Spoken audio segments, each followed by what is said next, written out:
Alright everyone, good morning, and today we're going to be doing 4-8, which is going to be complex numbers.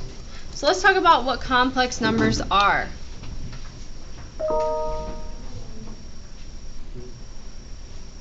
So a complex number is basically the sum of a real number and imaginary number. So consider the number 5 plus 2i. Because 5 is a pure real number and 2i is a pure imaginary number, they are not like terms and cannot be combined. This type of expression is called a complex number, which consists of a real part, a, and an imaginary part, bi. The standard form of a complex number is a plus bi. You can manipulate complex numbers algebraically just like real numbers to carry out operations. Just treat I like it's a variable.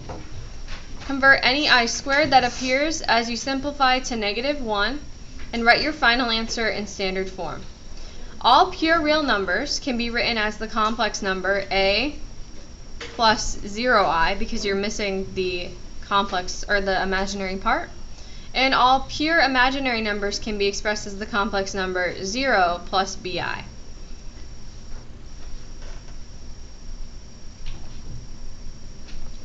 Alright, so let's go ahead and try our first example. So adding and subtracting complex numbers. So we're going to do number 1 and number 4. So number 1, when you add two complex numbers, when there's addition between them, you can simply just drop the parentheses, okay? And now we are just going to combine like terms. So you always want to combine the number ones first because remember complex number form is a plus bi, so you have the number and then the imaginary part. So what is -11 plus 9? Good. Plus 5i. And it is in the form a plus bi, so this is your final answer. So not too hard, right? No. Alright, is everyone good to move on to number 4? Now that we have the concept down? Alright. Let's try number 4. So like I said, we are going to be skipping around today to save us some time. So the difference with number 4 is you have this minus sign in front of the parentheses, so you have to distribute a -1 there. So this is going to become 6i minus 14 plus I, and then here we can just drop the parentheses because there is no negative sign on the outside. Now from here I will identify our like terms. Which one are we going to combine first, the green or the yellow? Green. Good. What does that come out to be? Good. Plus? Good. 10i. Because this is 6i plus I, which is 7i. Oh wait, it's not 10i. It's a minus, my bad. And then minus, so it's going to be 7 minus 3, which is 4i. Yes. I make the 14 and 5. I got -9. Yeah, -9. Oh my gosh, you're right. I'm listening to you guys. I'm like, yeah, you're good. I'm just going with it. I'm taking your consideration too for fact here. Yeah, it's -9 plus 4i. Sorry about that. Does anyone have any questions? Okay. So we're going to move on to the next page. So let's talk about multiplying. So once again, we're going to do number 5. So when it's just a number on the outside like this, you're going to use the distributive property. So that's going to come out to be 16i minus 6i squared. Is everyone good with how I got that? Now, what do we learn that I squared actually is? Equal to? -1. -1. Remember how we learned that in 4.7? So with that being said, when I multiply the -6 and the -1, what do I get? 69 plus 2. Yep. But is that the final answer? I have to flip it around to get it in complex form, right? The real number part has to come first, then the imaginary part. Everyone see that? Why we had to flip it around? Okay. Alright. So, let's go ahead and try number 6, because it's a lot different than number 5. So do you all remember FOIL? That's what we're going to be doing here. If anybody in this class is more familiar with area model or box method, you can use that here too, and it will get the same results. So I'm going to do first times first, which is -10. Outer times outer, which is -6i. Inner times inner, which is +20i.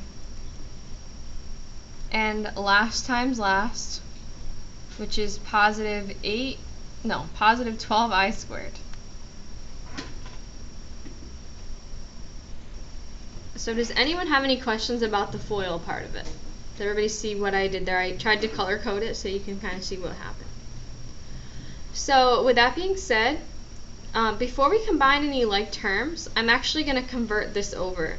So what do I know that I squared actually is? So is everybody good with why I replaced that? Now when I do the math there, this actually comes out to be what? -12. Good. So this actually just becomes a -12. And you can write that out in a separate step or in one step. It's just up to you. Okay? Now, what would I combine here? What two numbers can be combined? This and? -12. Good. And what does that come out to be? -22. Good. And then I can combine the i's, which comes out to be? 14i. Good. So does everyone see how we got that as our final answer?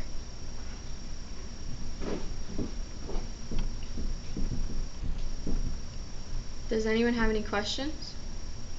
Okay.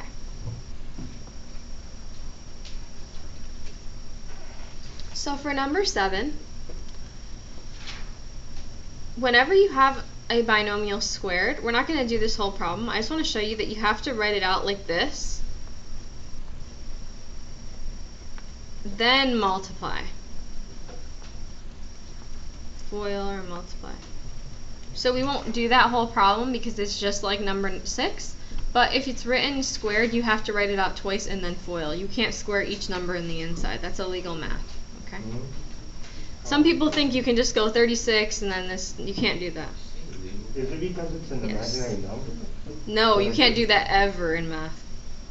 But they're both in the... Never. You have to do FOIL, I promise you. And it's got nothing to do with that it's an imaginary number. If it were X, you still can't do it.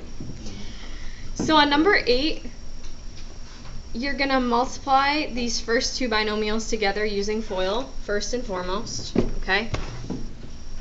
So first times first. Outer times outer. Inner times inner. Last times last. And then I have to distribute the -1 onto these terms here, which becomes -4 minus 2i. So is everyone good with that first step? Now, what does the 21 actually become? -21. Good.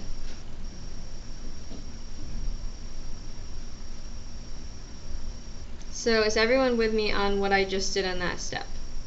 I combined the like terms here, and I wrote this as a -21 because of the I squared. Now I can finish combining like terms. So we're going to do 9 minus 21 minus 4, which is -16, plus what? 64I. Good.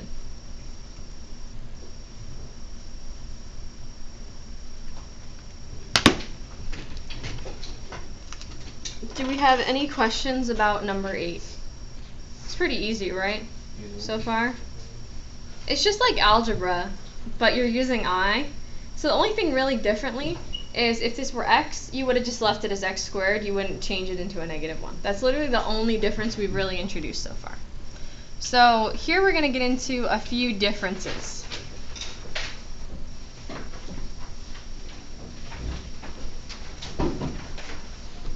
We're going to talk about a concept called the complex conjugate. So the purpose of a complex conjugate is it allows you to help you get I out of the denominator, okay? So to identify a complex conjugate, if you have a 2-term expression like this with I in it, you are going to rewrite it with the same exact everything except for the sign in the middle you're going to change. So this is going to be 2 minus I. Okay, that's the only part that you change is the sign in the middle. Alright, so that is what the complex conjugate is.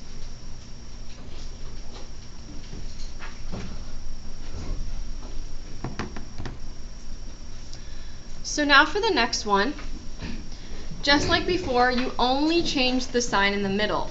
So what's this one going to come out to be when I do the conjugate? -3 plus 7I. Good. So if I ever ask for the complex conjugate, that is what I'm looking for. And then the last one you need to know. What do you notice about this question that's different? It's not like adding it to another It's got one variable. Good. It's just a single term with I. So whenever you have a single term with I, your conjugate is always just I. Okay? So if you have a single I, it's just I. So now I'm going to show you what the purpose of a conjugate is.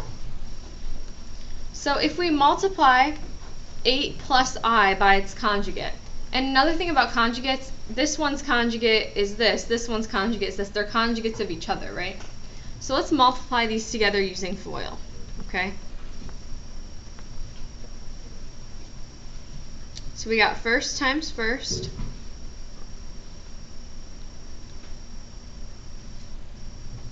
Outer times outer.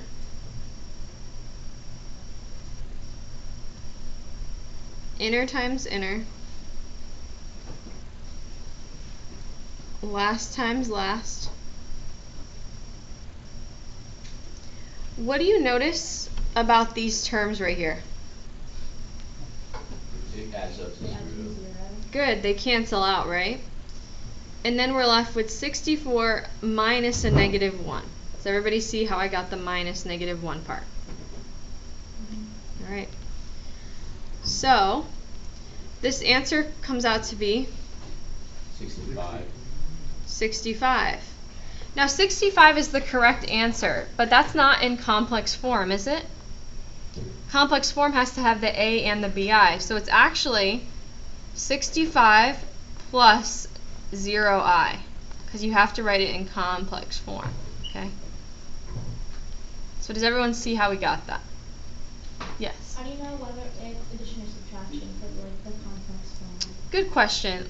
When you write complex form where you're missing like one of the terms, you always are just going to make it positive. Oh.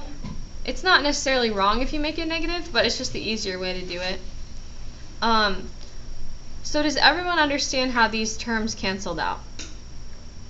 Okay.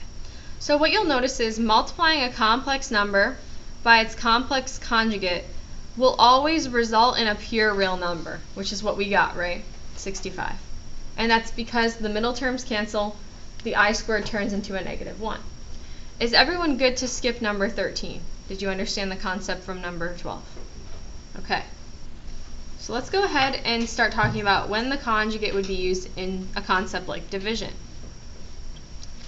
So something you can use the conjugate for is it actually helps you get rid of I in the denominator. So you know how you can't have 0 in the denominator?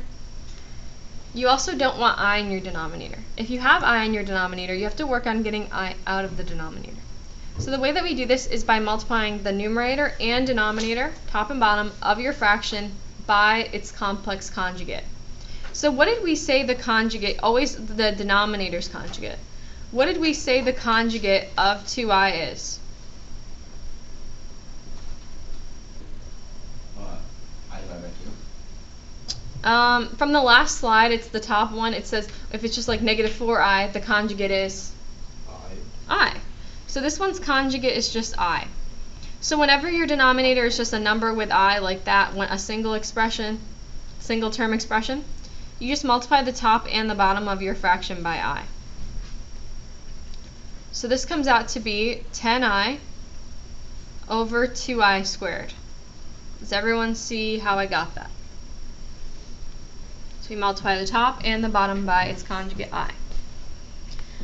Now, what do we know that 2i squared comes out to be when simplified? Negative 2. So the final answer here is?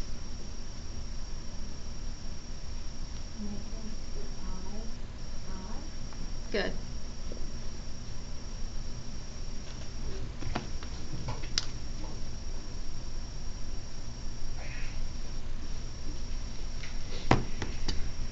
All right. Is everyone good with that concept? So we can go on to number 16. Okay. So number 16, when you have a fraction, you look at the denominator of that fraction. What is the conjugate of 4i? I. Multiply the top and the bottom by I. Now for the top, we're going to have to use the distributive property, right? What does the bottom come out to be? 4. I squared, which is actually Negative 4. negative 4. We distribute on top.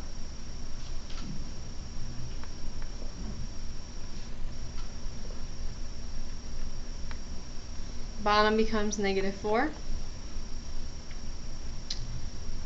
What is negative 8i squared going to become? 8. So is everyone with me on how I got here in the blue?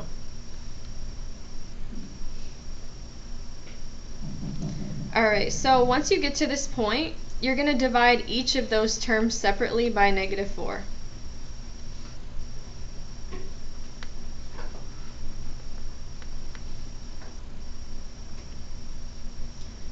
What is 28i divided by negative 4? 7. Negative 7. Negative 7i. And then what's this one come out to be? Negative 2. Is this my final answer? No, you flip it. Flip it.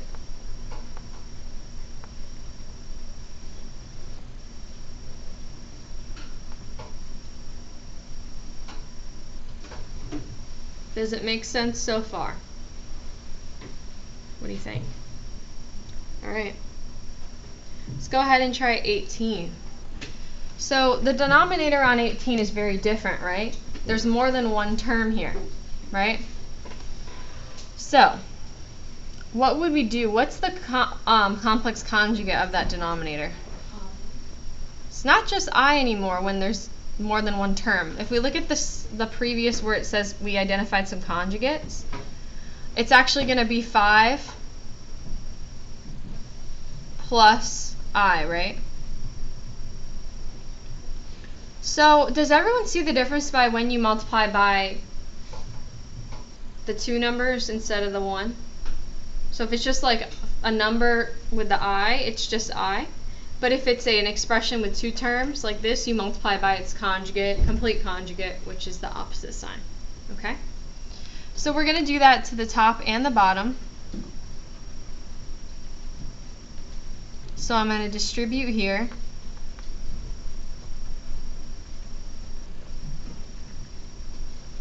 And then for the bottom, I'm going to do FOIL. First times first. Outer times outer,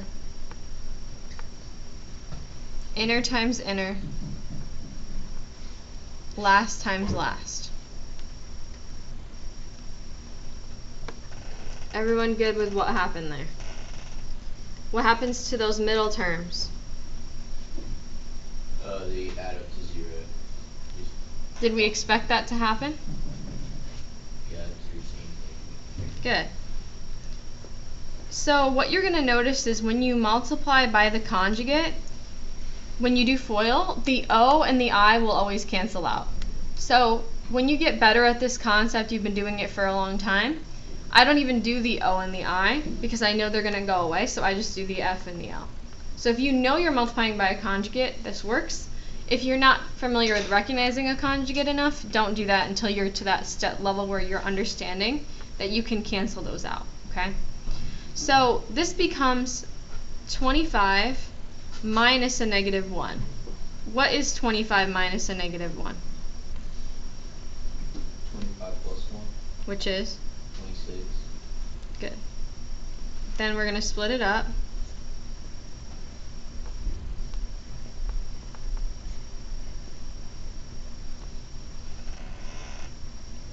Is that the final answer?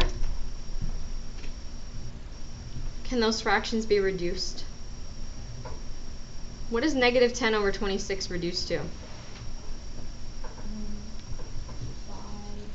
negative 5, 13. Good. Negative 5 over 13 minus I over 13, right? So those fractions actually reduce.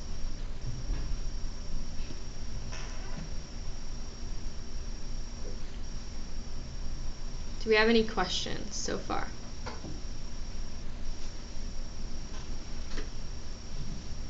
Okay, so I'm going to move on to number 20.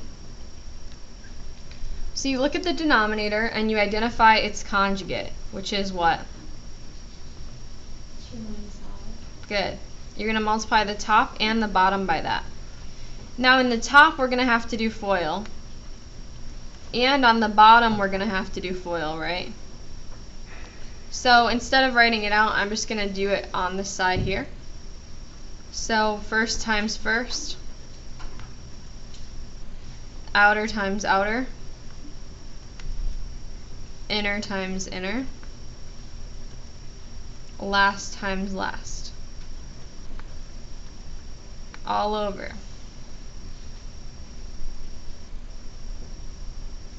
Outer times outer. I'm sorry, first times first.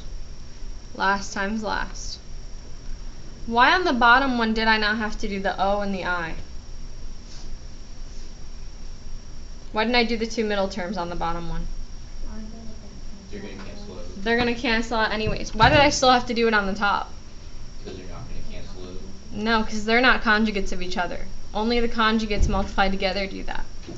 So this becomes 14 plus 3, right? So 17 minus I all over 5, which reduces to, or comes out to be 17 over 5 minus I over 15. Or I over 5, I mean.